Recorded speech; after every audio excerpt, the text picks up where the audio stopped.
What's up, guys? Welcome to the Stats Free Sports channel. Here to bring you another start bench cut video, NFL QB edition. And let's get into it. This is one I'm very interested in seeing you guys comment on. What you guys take is on this one. So let me know in the comment section down below. Start bench cut. Dak Prescott, Kirk Cousins, or Russell Wilson now.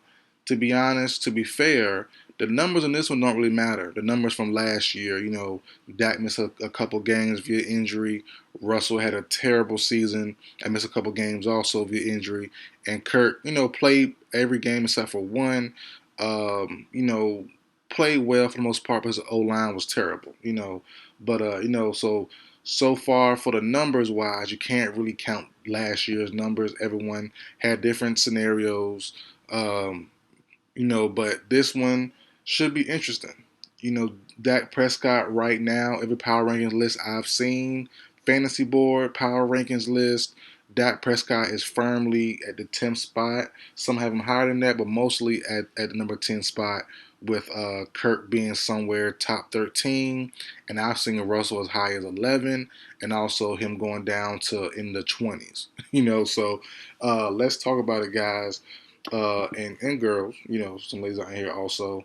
This one to me is probably the best one I've done so far. The most interesting one, the most closest one, and probably the most controversial. I've done a couple NBA ones. This is my first NFL one, and honestly, if I were to rank it, looking at all three teams, looking at their rosters, looking at how I project everything to go, I honestly have it starting Russell Wilson.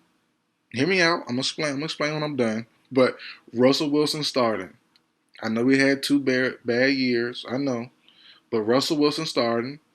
Number two, I have Kirk Cousins, and number three, I have Dak Prescott. I have Dak Prescott being cut. The guy who's the highest ranked right now, I have him being cut. Honestly, I really do, and let me explain why. So Russell Wilson with Sean Payton now, that's the main thing. But also looking at this Broncos roster, their defense is monstrous. Their defense is definitely should be projected to be one of the best in the NFL. I would say top five, probably guaranteed, but more like pushing top two, top three. I say top five guaranteed defense if everyone stays healthy. Their defense is full of studs, full of good players. DJ Jones at nose tackle, Zach Allen D end, Baron Browning, who had a great year last year, first time as a pass rusher.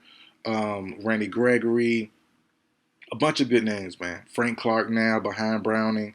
We all know Patrick Surtain, Caden Stearns at safety now, Justin Simmons at safety. So the list goes on at what they have on defense. But the main thing is their offense. And the main question I did about 100 Sean Payton videos. Even when he went to the Broncos, I did about 100 more.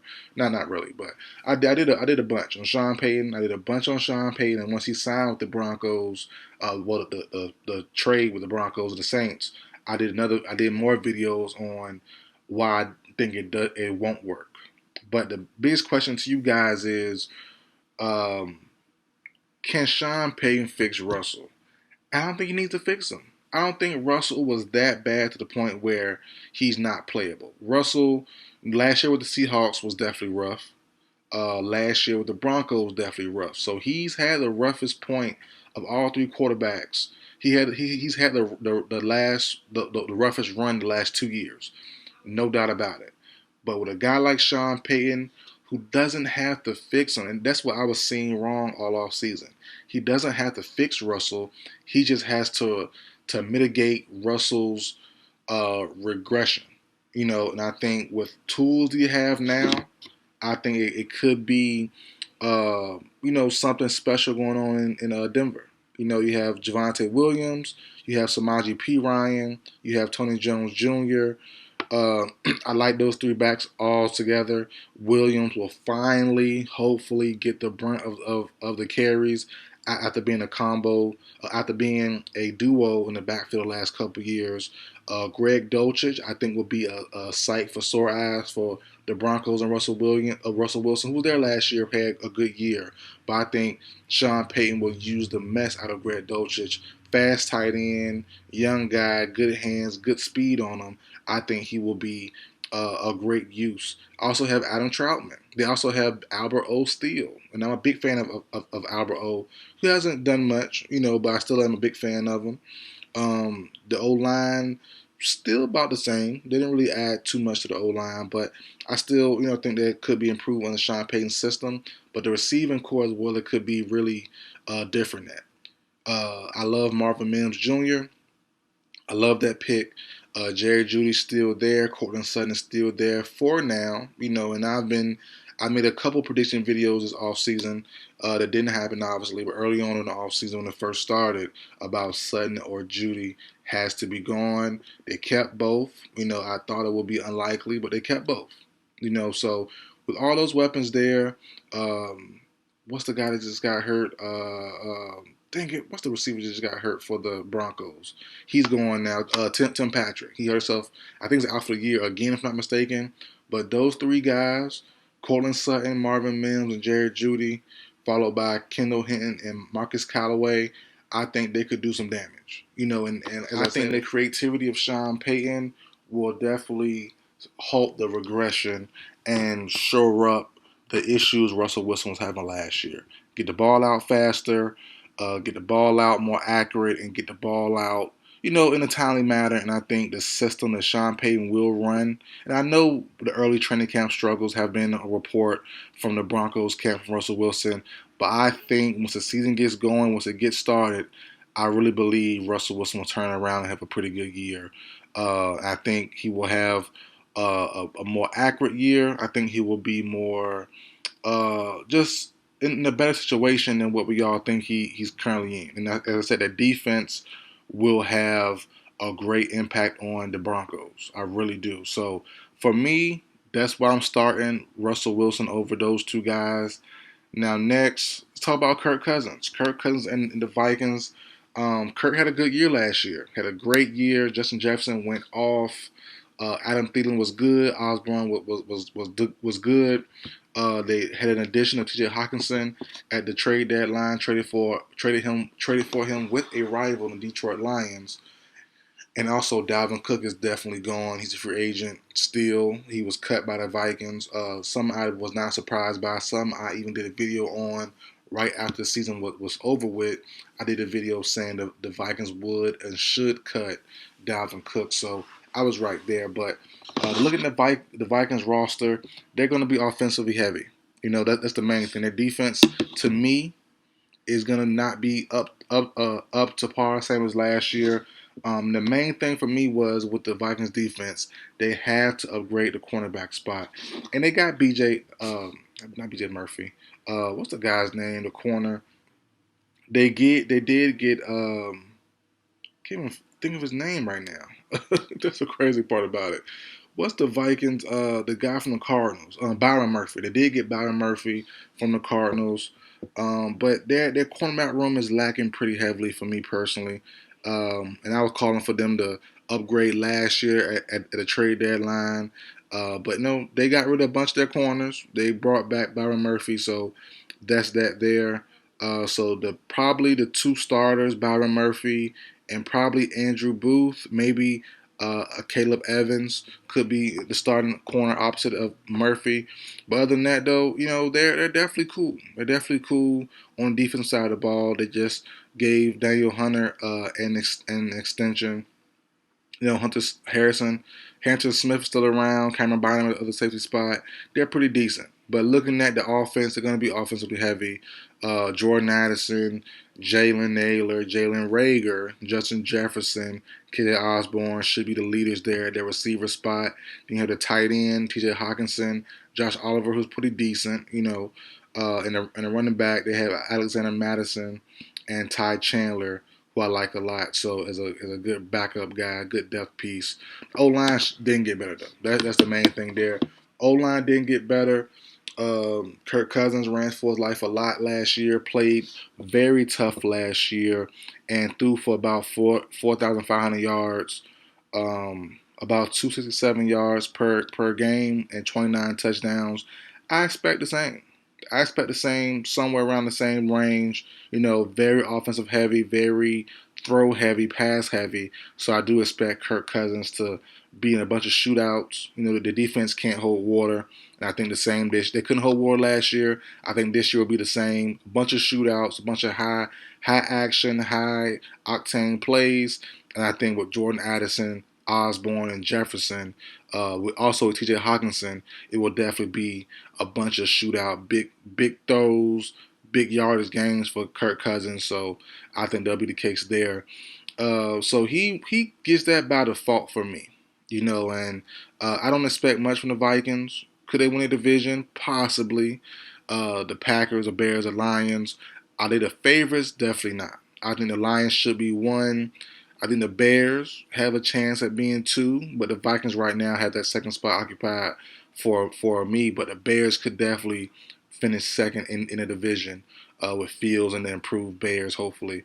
So, and the Packers, you never know. The Packers still have some good running games, some good weapons. Can Jordan Love step up and be the guy? You never know. You never know. So, but the Vikings are in a tough division. All four teams are going to be number one. All four teams could be number one. It's definitely feasible, definitely possible. But I think Kirk Cousins' defense will allow Kirk to really shine and really throw the ball a whole lot to his star weapons.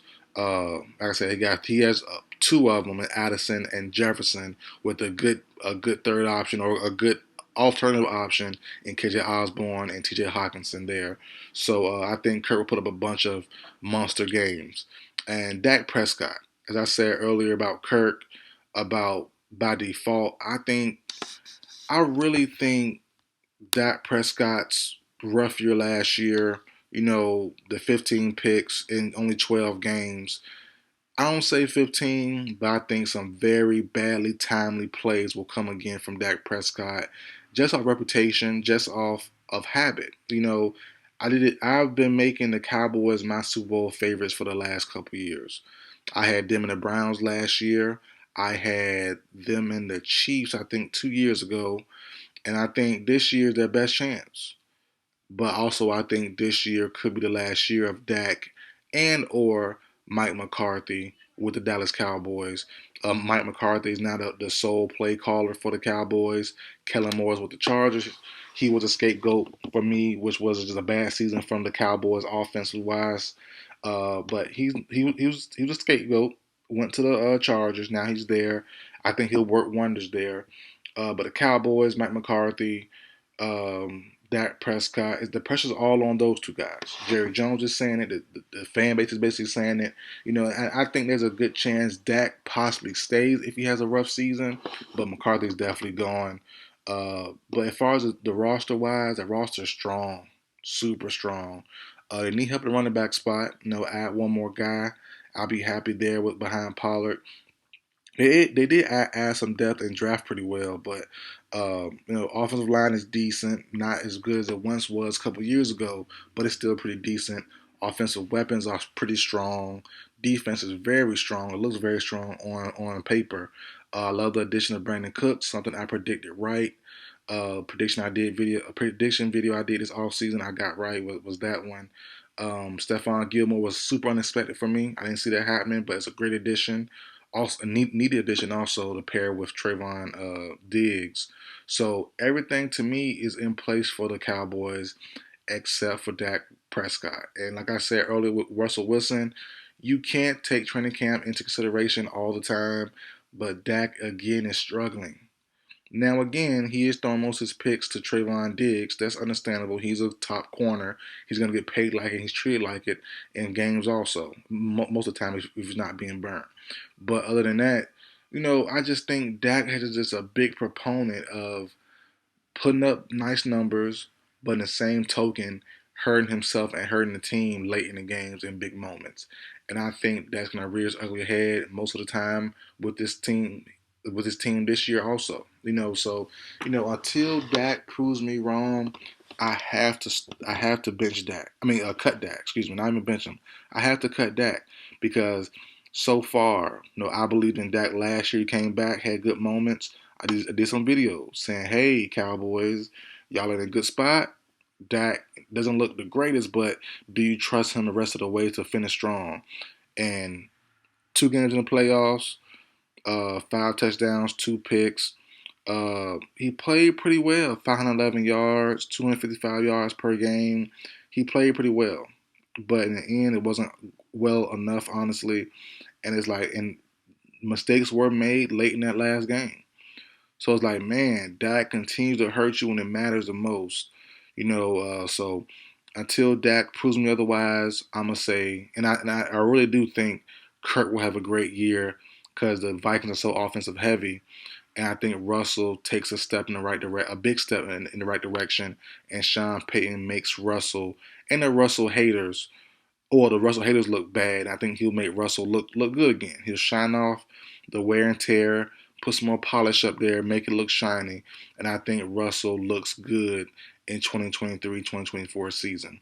So that's how I have it, guys. Russell starting, Kirk bench, and then Dak Prescott, I will have him being cut until he proves to me, at least in this trio matchup, that he can actually get it done.